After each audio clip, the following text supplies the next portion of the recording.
What's up guys, it's Endymion, and today I want to talk about the behemoth that is Dark Souls 2 and go through as much detail as humanly possible to try to fully understand why so many players consider it to be the worst game in From Software's Soulsborne series. And before I begin, if you like the video, consider subscribing and sharing it to give my life meaning. And hit the bell to be notified of future uploads. Thank you, this was a lot of work to do, so I hope you enjoy it. I haven't played Dark Souls 2 since about 2015, so I forgot quite a bit about it, to be honest. So this will be about me rediscovering this game alongside all of you. Of course, there will be spoilers, there will be rants, some really stupid jokes, so if you'll allow me to indulge my insanity for a while, please enjoy my longest video I've ever made yet. So, what went wrong with Dark Souls 2?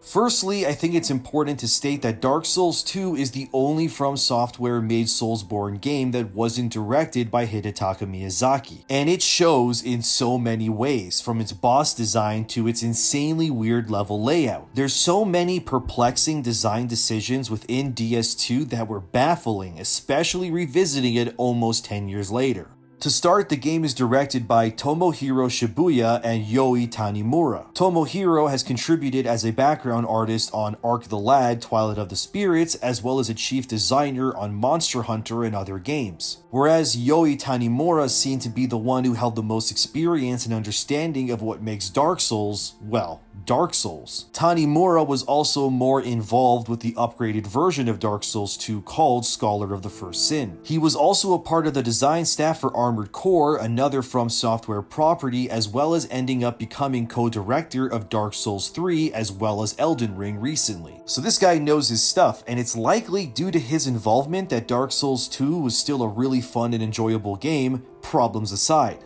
And likely without Tanimura's involvement, Dark Souls 2 would have ended up a terrible mess. The previous director and creator of the series, Miyazaki, would only provide a supervisor-like role while he was busy working on Bloodborne at the time for Sony and their PlayStation 4. Because of this change in directors, not only was the direction of Dark Souls 2 different from the original game, but there were so many bizarre decisions that only made DS2 feel less like a true follow-up and more like a bizarro experience. If the original Dark Souls tagline was "Prepare to Die," then Dark Souls 2's tagline, in my opinion, would be "Reduce, Reuse, Recycle," cause as you watch, you'll see just how insane this motto defines this game in particular.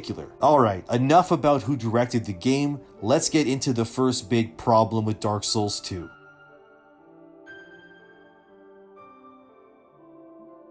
In this section, it's all about level design and gameplay mechanics. And Dark Souls 2's world design and level design don't make a whole lot of sense when you start looking at it from a logical perspective. The game starts off and you're an undead who's been summoned to the land of Drangleic without really knowing why. There's a cutscene with a woman with a baby where they start melting, and immediately I'm just confused. Is that woman my wife? Is that baby my baby? Am I the baby? Is the whole plot about a dude trying to escape paying child support and ends up eating himself into a whirlpool of darkness and ends up in a land full of crazy people? Is Drangleic just a fantasy version of Florida? You then enter a weird cabin and immediately are met by a group of old ladies who start roasting you and saying you're garbage. Then one of the old hags says, "Oh, don't worry about it, it'll be fine," and then decides to ruin your day by saying, "Actually, you know what, you're gonna die, everything you love is gone, you ain't going home, you're gonna lose your souls over and over, and that you're basically screwed forever." And with that inspiring speech, they send you on your way. Does anyone else feel bad for the young woman who has to take care of these senile hags? Like, girl, just leave, these grandmas are knucking futs. But anyway, there is one thing I do love in terms of Dark Souls 2's level design, and that is the little town of Majula.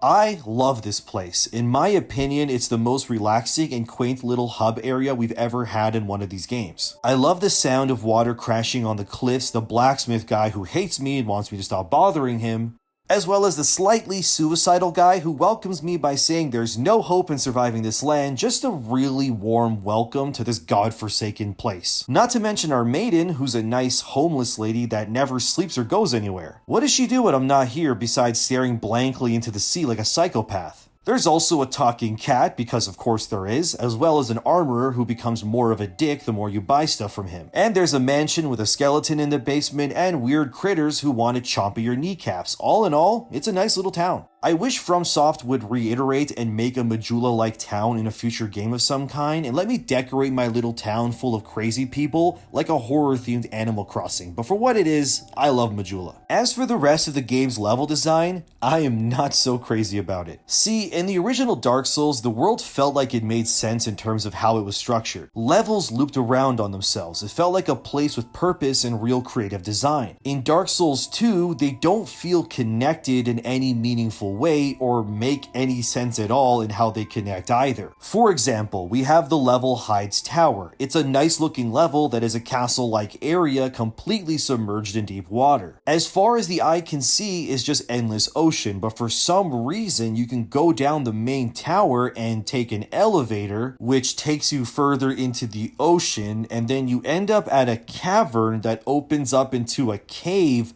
with a town and a boat. Wait, what? How did we go from an endless ocean of water with no signs of mountains or anything other than seabed beneath us to a cavern with a pirate ship? Like, I'm confused. It honestly felt like Dark Souls 2 just had game designers making levels and then they just figure out later how to stitch them together. We do need to remember that one of the directors, Tomohiro Shibuya, also worked on Monster Hunter. And in Monster Hunter, that game's level design is fragmented into various zones that each connect with usually very simple entry points. So you could enter a forest and leave into something completely different, and when looking at that through the lenses of Dark Souls 2's level design, it starts to make sense. Like, not in a good way, mind you, but at least helps us understand it kind of. Otherwise, it just feels like some developers were like, we want to make a sunken tower level surrounded by ocean, and another group was like, we want a pirate ship. And Shibuya looked at both and went, crap, how the hell will this connect? And then Shibuya's overused crutch would be elevators. My god, there's a lot of elevators in this game. Another bizarre level design was the Poisonous Valley area. That's just an annoying collection of zones where you're constantly getting afflicted with poison, and then you enter a makeshift tower and you take an elevator again, and you suddenly, out of nowhere, end up in a lava-filled castle like you just stepped into Bowser's domain in Super Mario. And again, how the hell did we go from Poison Cavern Swamp area with no hint at lava anywhere to suddenly a volcano castle? And just like Hyde's Tower to the pirate ship area, they don't make any sense. And they're both connected by elevators, of course. But that's not all, folks, because they do it again. Another would be the path to Aldia's Keep. You start off in the Shaded Woods area, you open up a door, and then you find a big castle. Then you proceed through one of the most annoying hallways in Dark Souls history in terms of enemy density, and eventually you escape the keep and are met with a massive bird-like cage, surrounded by weird tall rock formations out of nowhere and endless forest. You then take, you guessed it, an elevator, and you end up at the Dragon Airy area, which is now in a floating rock region with bridges surrounded by dragons and... oh wait, hold on. Oh, so that's where I've seen this before. Nice. Anyway, yeah, now you're in a floating region all of a sudden, and there's somehow a dragon keep that's being kept afloat by... who knows? I don't know. The level design makes no sense in this game.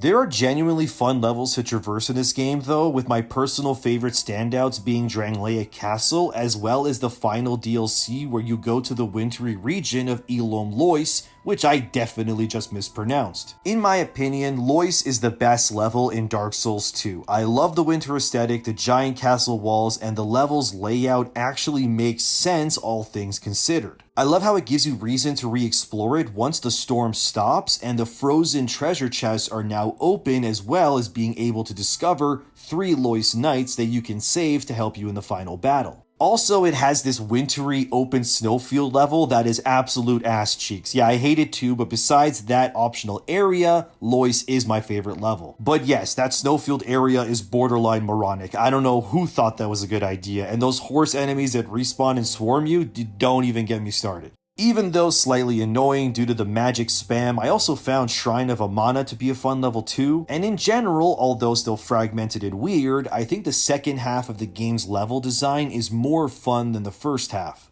Basically, everything Drangleic Castle and onward was more enjoyable to me than fighting the 4 great soul bosses. I mean, at least the journey to the Rodden through the gutter in Black Gulch was more fun than Blighttown. And I do like how the game makes torches so integral to the world, and how the use of light is integral for progress as you illuminate the dark so you can see what the hell is happening in front of you. I felt like a warrior traversing the abyss in search of answers, and the second half of Dark Souls is full of that, and I really enjoy it. Torches in general have a lot of cool ideas in Dark Souls 2. I like how you can burn the windmill and stop the poison. I like how certain enemies born from the abyss cower in fear of fire, and how you can use fire to illuminate areas like the Lost Sinners boss arena, so you can lock onto it and disable its ability to retreat into darkness during the fight. Stuff like this is really cool. I kinda wish FromSoft would do more with it. And then you have the Sunken City DLC. While confusing for an idiot like me, was fun to explore and see where certain platforms led to. I liked how you could use the switches to activate platforms that turn the tide of battle in your favor when you're outnumbered, and how you could use ranged weaponry to make trick shots to manipulate the environment. I wish the base game had more of this, because experimentation through exploration is a really fun thing to do in video games. But all in all, while not awful by any means, the majority of Dark Souls 2's level design is very fragmented in terms of how zones connect logically, but it does make up for this by allowing you to interact with your environment in some cool ways. I would love to see light being used to push back darkness more in a future game. Imagine having to keep the area boss at bay with lights so you can reach it and fight it, cool stuff like that. But there are other gameplay mechanics I am not too fond of, starting off with weapon durability. It's just ridiculous how fast your weapons degrade in this game. It feels like if you so much as tap an enemy with your weapon, the stupid thing begins to immediately fall apart. Of course, you can remedy this with repair powders, but even then they're not very easy to come by. And some bosses seem to be made out of pure Laffy Taffy, the way their bodies absolutely chunk your durability when you hit them. Thankfully, whenever you rest at a bonfire, your durability is magically repaired, but this mechanic just feels pointless. It feels like it's only there to push you into having extra weapons on hand to switch into, but when you factor in your equipment load, and having that dictate whether you roll like a ninja or like a snail through molasses, most players, I'd wager, don't even wield multiple swords, hammers, or spears on their character at once, due to equipment load. So in reality, if you're like me, you have your main weapon on you, and if by chance your weapon breaks, you have to frantically in mid-combat open the menu and grab another weapon and swap it to ensure your equipment load doesn't change and affect your movement, which is crucial in these games. The answer to this would be two things. Either remove durability outright, which thankfully they did in Elden Ring, or don't have multiple weapons stack in your equipment load and just allow players to swap them out for ease of use. I mean, I have hundreds of stuff on me technically in my inventory, but they suddenly factor to my equipment load once they're in my weapon slot. Yeah, that's kind of weird. It's just a bogus mechanic in my opinion. And then there's the one and done stat in this game called adaptability, which is crucial to making your invincibility frames better when dodging and increasing your poise. But having it be its own stat and not be a secondary effect to say your vitality or endurance was bizarre too. Thankfully, adaptability only exists in Dark Souls 2, and it was removed going forward because it should have never have been a stat to begin with, and should have just been a percentage that's affected by your armor, weapons, and your vitality, I guess, at least. Then we have the introduction of multiple healing items besides your flask. Personally, I didn't really like this either. Some will say it's because it makes the game easier, but I actually disagree. I think it's there because so many enemies are capable of two-shotting you so constantly that Estus flasks alone wouldn't be able to heal the damages you face. So an alternative had to be found to maintain the damage of enemies while allowing for survivability. But really, this is only because Dark Souls 2 has a weird obsession with throwing entire extended families of enemies in your way as soon as you enter an area. If the game had less enemies in them, but had those enemies be more strategically placed, like the original Dark Souls, then extra healing wouldn't really be needed. And finally, like adaptability, this next mechanic is only featured in Dark Souls 2, and I hate it with a passion. And that's how enemies have a certain amount of respawns before they disappear completely. This was likely designed so players who are struggling could make progress by constantly killing a few enemies, hitting the bonfire, then kill them again to make progress easier by having those enemies despawn eventually. But you could also fall into the trap of killing a bunch of enemies for experience, dying, then dying again, and losing your souls, and now you have no experience to level up and no enemies to kill in order to get more experience. So you are now essentially screwed because of this mechanic. The sort of solution would be the bonfire ascetics, which are consumable items that allow players to respawn all the enemies and the boss in a particular area. But this also increases the health, damage, and difficulty of all enemies in that area too. Think of it like if you're in your first playthrough, if you then use a bonfire ascetic, now the enemies in that area would be New Game Plus level difficulty, but you're not in New Game Plus yet. So you could hypothetically make an area in the game New Game Plus Plus, and suddenly that one area is insane for damage but yields bigger rewards. I like the idea in theory, but I don't think having enemies despawn is a good thing. Understanding where certain enemy placements are is key to overcoming games like Dark Souls. Knowing where certain ranged enemies or thicker armored enemies may lie is integral to your memorization as a player. The bonfire aesthetic idea could be there to increase difficulty for better rewards, but it shouldn't be the only solution to repopulating an enemy area. Enemies should just never despawn forever. That's dumb in my opinion, and I'm glad this concept never made it past Dark Souls 2 into future releases. Well, that's enough about level design. Now we get to my biggest complaint in Dark Souls 2, and there's a lot to talk about, so get comfortable.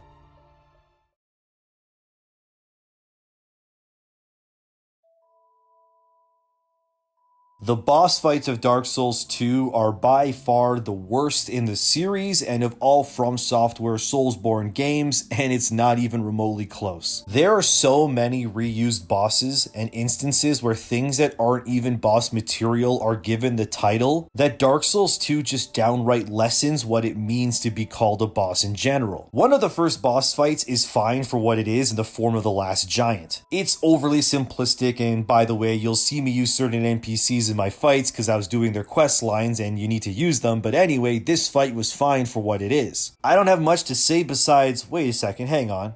Oh, he ripped his arm off. That's kind of like, oh, there you go. Anyway, the further on we go, the quality of the boss encounters is nowhere near the same level as the original Dark Souls or any of the games that follow. For example, DS2 started having this weird obsession with giving swarms of enemies a health bar and calling it a boss. A good example of this would be the Skeleton Lords, which when you first enter, you see the 3 distinct lords and you think it's a 3v1 fight, but then you quickly realize that these guys die really fast. And then you get swarmed by hordes of skeletons, and every time you manage to cut one down, their deaths contribute to the Skeleton Lord boss fight health bar. And upon realizing that this isn't really a true boss fight, it diminishes any sense of achievement or strategy because you're just fighting a bunch of idiots in a room. But it has a health bar and you can't leave till they're all dead. Yeah, this is stupid. And yet this bizarre design decision keeps getting made because eventually once you go down the well in Majula, you end up fighting some rats,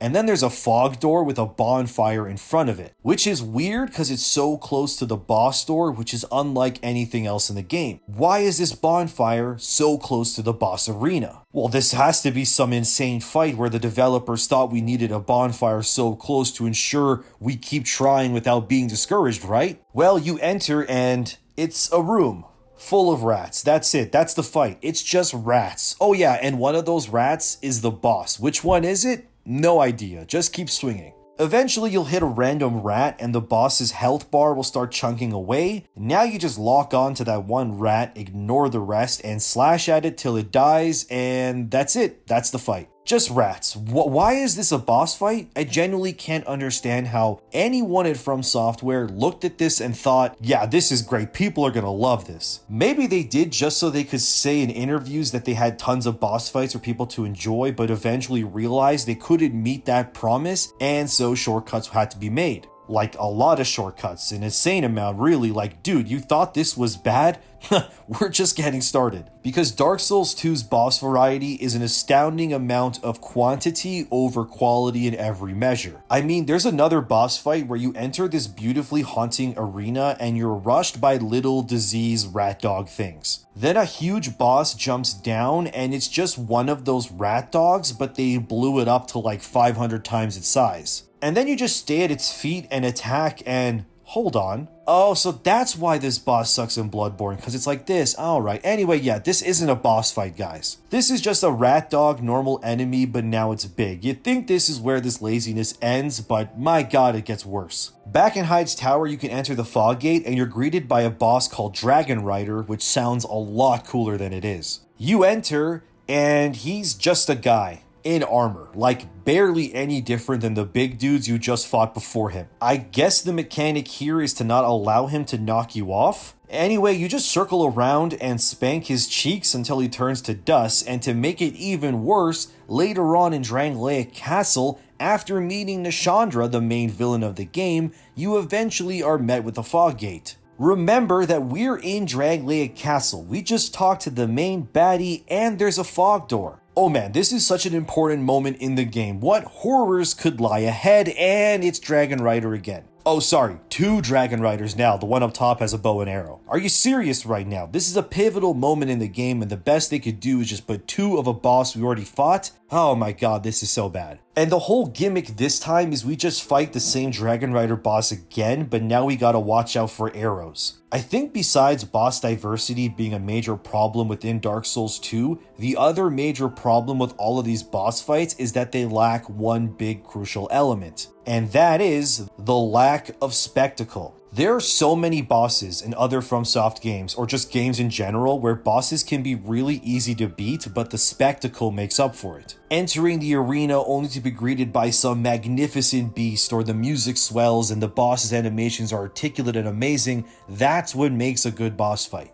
But in Dark Souls 2, basically every single boss lacks that spectacle. You don't feel anything remotely extravagant or bewildering when you see Dragon Rider. You just walk in and there he is. Same goes for the rat bosses, there's nothing to be in awe of. Compare that to fighting bosses like Malekith in Elden Ring, or hell, even Gaping Dragon in Dark Souls is like this incredible monster design. Like you can see that thing and you're in complete awe of its presence. Or remember when you fought Seath in Dark Souls? Amazing. Or Manus, Ornstein and Smo? So many great fights that combine not only complex game mechanics, but have great music and that crucial element of spectacle. And for some reason, you can fight Ornstein in Dark Souls 2, but it's like his armor that came alive or something, and he's not called Ornstein, and it's super lame. It's just him alone in a cathedral, like...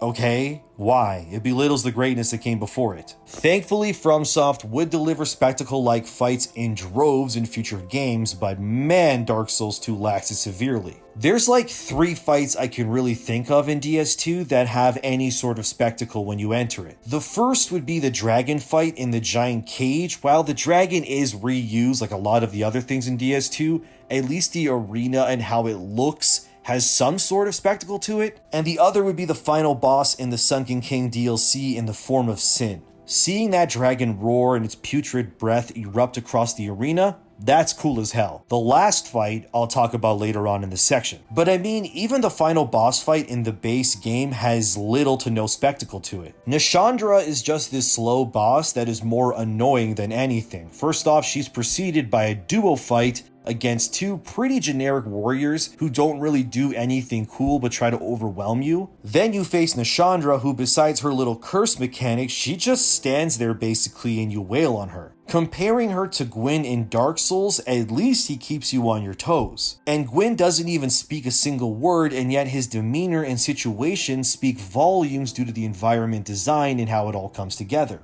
And, as if that wasn't bad enough, in the Sunken DLC, you can face off against Alana, who's this monster queen, but wait a second, oh my god, it's just Nashandra again. Like, it's literally almost the same character model and everything. The only difference here is that Alana can summon skeletons to help her, which is stupid, and to add to her laziness, if you don't burn her down fast enough, she summons another boss from the base game to help her out. But thankfully I killed her fast enough to not have to deal with that. But that's so damn lazy, not to mention this is the first DLC that was released, so players who played it when it came out would have just fought Nashandra. So Alana was an even bigger slap in the face back then too. Like, I get it, Alana is supposed to be a fragment of Manus like Nashandra, but come on, man. She's literally the same boss fight. That's so boring. And then you have boss fights that are just copy and paste normal enemies, like the Ruin Sentinels fight, which is just 3 Ruin Sentinels that you can face later on in Drangleic Castle. And yes, I know Dark Souls had bosses like Taurus and Capra Demon later on as normal enemies too. That's lazy as well. And then if you're playing the updated version of DS2, the true final boss is now Aldia. And he's also a mess.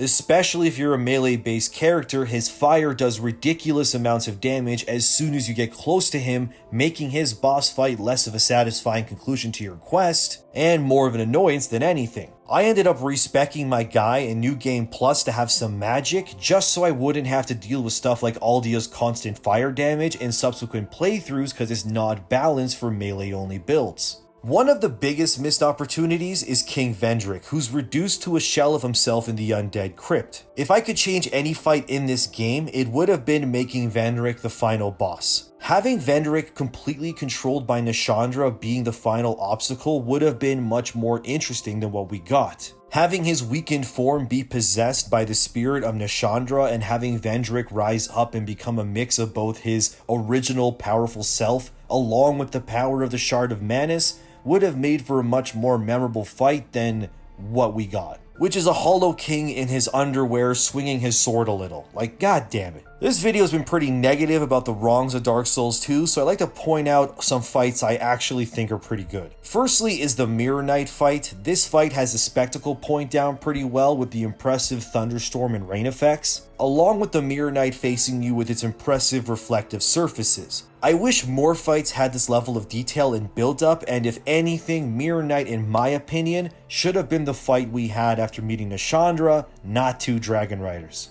And although being pretty basic, the Lost Sinner is at least a fight that keeps you somewhat on your toes. Amidst the 4 primal bonfire fights, Sinner is the only one I look forward to facing again. Duke's dear Freya is just a big damage sponge surrounded by spiders, which is fine, but it shows that the actual difficulty of that fight doesn't come from the boss. Although the lead up to that fight is, hang on, oh, so that's why this room feels so familiar to me. Anyway, the Rodent is kinda decent. I like the macabre look to it, and I did die twice facing it this run. Once because it grabbed me, and then just did hilariously high damage. And the other time I rolled into flames and turned into ash, which is, my bad. And I want to shout out to Fume Knight from the second DLC. Fume Knight hits hard and it can regenerate its health based on its proximity to the fire idols outside the boss arena. You can get rid of these idols if you have the items required, and since I only had enough for half of the arena at the time, I had to make sure to focus Fume Knight into facing me on the side where the idols were gone to ensure it couldn't heal itself. It became this fight of not only facing a worthy adversary capable of killing me quite quickly, but it was a fight that tested my ability of situational awareness. And that's why Fume Knight is a great fight, all things considered. There's also just some other lame boss fights like the Covetous Demon. It's just this big chubby Jabba the Hutt looking dude who rolls every once in a while. There's not much really to say about it, only that it also shows up randomly in the Ivory King DLC too. There's also Mytha, who's basically Medusa, and besides the whole burning the windmill to stop the poison thing, she lacks spectacle or any semblance of cool factor. I guess one fight that's a little cool is the Demon of Song, because it looks like an old lady wrapped in a foreskin frog thing, or maybe it's an eye, I don't know. Regardless, I like the lore surrounding this one, even if the fight is kind of mindless, which is a reoccurring theme if you haven't figured that out yet. But before talking about my favorite boss in DS2, I want to first talk about my least favorite boss, and that would be Aged Smelter Demon. This fight is Fume Knight, but if everything about that fight sucked complete ass. Firstly, Smelter hurts you quite a bit and can heal itself, which I don't like as a mechanic no matter the circumstances. And Smelter can hurt you simply by you being near it, which like Aldia is a BS mechanic that only seems to exclusively punish players who are melee only. And when you design boss fights to punish players for choosing a certain way to play and not other play styles, then you know it's not a good boss design. The normal Smelter Demon in Iron Keep isn't bad, it has all the same mechanics as the aged version, but the reason why I'm fine with the original is that the damage output just isn't as high. Aged Smelter Demon is just absurd, and adding that the damage it does so consistently and it being bigger in size means its swings cover more space too. It just sucks. Anyways, enough about bad bosses for right now. Let's talk about my favorite boss fight in the game. And to do so, let's go back to my favorite DLC in this game and to the land of Elom Lois, which I am for sure pronouncing wrong again. The final encounter of this DLC has you facing off against a boss that combines a lot of the BS mechanics that Dark Souls 2 has, but does it without being annoying due to the reasons I will explain now. In this fight, firstly, you encounter and drop down, and then you enter an amazing battle arena, arguably one of the coolest in the series in my opinion. The old chaos swirling around you with these gigantic portals is such a cool look. Then the portals open and these charred knights start emerging Avengers Endgame style to kill your ass. This fight is cool because if you free all the loyal knights, they join you in the battle to face their corrupted brethren. It then becomes this all-out brawl where you're rushing in with the loyal knights to fight their king and brethren, and it's so freaking cool. The knights have their own mechanics and spells, and you're all fighting and fending off these corrupted knights as they keep emerging from the portals. Eventually the portals just keep pumping out enemies, and in an act of self-sacrifice, the royal knights you freed start sacrificing themselves to freeze each portal shut so no more reinforcements can emerge. So in a way, as the fight persists, both sides are losing, which is wicked.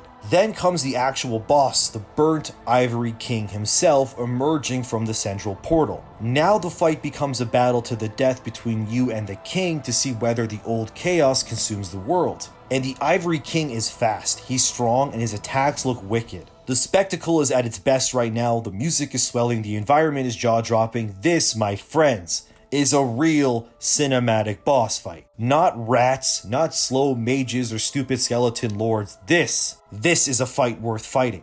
And eventually it comes down to all the knights you had at your side dying valiantly to seal the portals, and you have to make it count and take out this king. And it's not a complicated or damage-intensive fight either, it's just great. Of course, you could not save the knights and face a horde of corrupted dudes plus Ivory King, and that sounds like a nightmare I don't want to experience. But this delicate balance of sealing portals and losing comrades is really cool. And it's great because you make the fight more in your favor, not by leveling up more or changing your build. You turn the tide by actively exploring the Lois capital and freeing these knights, which leads to new discoveries and encounters. Like, it just rewards your exploration, and that's awesome. We needed more of that in DS2, hell, in all games really. But eventually you cut down the Ivory King and you halt the crawling chaos. The land is saved, and you eventually learn that this kingdom too, like Drangleic, was in a similar position where a Shard of Manus was with the king as well. But the situation is different. This Shard of Manus wants to save the land rather than destroy it like in Drangleic, and that's awesome. That's a fun twist. Man, the Ivory King fight and this whole DLC minus the BS optional snowfield is what I want out of Dark Souls. It's so great. So while Dark Souls 2 gets a lot of boss fights really wrong, sometimes absurdly wrong, I will say that the Ivory King is by far the best fight in the entire game,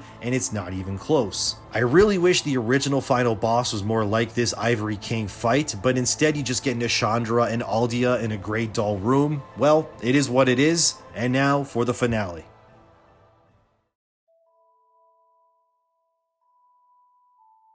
Ultimately, although I have a lot of problems with Dark Souls 2 from its questionable level placement design and its less than stellar boss lineup, I still really enjoy the game. When I say Dark Souls 2 is the worst Soulsborne game From Software has ever made, we have to also realize that what I consider the worst FromSoft game is still better than like 90% of the games available today. So it may be disappointing and uneven by From Software standards, but by basically every other gaming company's standards, it's still a great game in comparison. I mean, it reviewed remarkably well, it's sold damn good too. And I think the realization I had more than anything is that Dark Souls 2 represents what could happen to the Soulsborne games when its creator isn't at the helm. Of course, Miyazaki would return for Dark Souls 3, Sekiro, Bloodborne, and Elden Ring as director, each game a masterpiece in their own way, and games I want to explore like I have this one at some point maybe, but Dark Souls 2, while not as good as the others, had its own strengths too. There's goofy fights for sure, like being able to cheese the pursuer with the ballista, but it adds charm to the game, and there's again the really great addition of Majula as your hub town, which I love, ankle biters included. Not to mention cool moments like the dragon statue trying to eat you, like look at this is so cool. Or the use of fire as a gameplay mechanic that I wish From Software did more with. And the feeling of the second half of the game with its Abyss Walker aesthetic it had going on. Not to mention the absolute metric F-ton of weapons and equipment in the game too. It's good stuff. So if you take anything from this video, it's that I don't hate Dark Souls 2 at all. I love it for all the blemishes and problems because ultimately it's still a really enjoyable and rewarding game to play, and especially eye-opening in a post-Elden Ring environment. There's tons of clever nods that get replicated in future games, and even fun hints at games to come in the imminent future that I found clever. It's a good game. It's not my favorite, but I still enjoyed it. I just need to get to New Game Plus Plus so I can buy all the spells I'm missing so I can get my Platinum Trophy, but even in New Game Plus right now,